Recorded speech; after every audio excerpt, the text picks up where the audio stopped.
Hi, today we are going to speak about incisional hernia. I'm Dr. Jambukala, working in Trustin Hospital as general surgeon.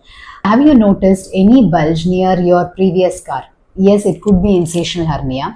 Incisional hernia happens because of the previous scar who already is due to surgery due to some other condition can weaken that area, and due to this weak abdominal muscles the hernia protrudes out, causing the contents of the abdomen to protrude out, which increases on straining or coughing or will prolong the standing.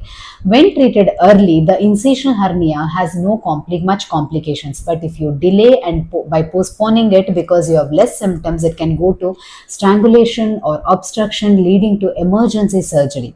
Incisional hernia, one good news is that if treated early, it can be done easily, as well as you are also away from doing any other complication.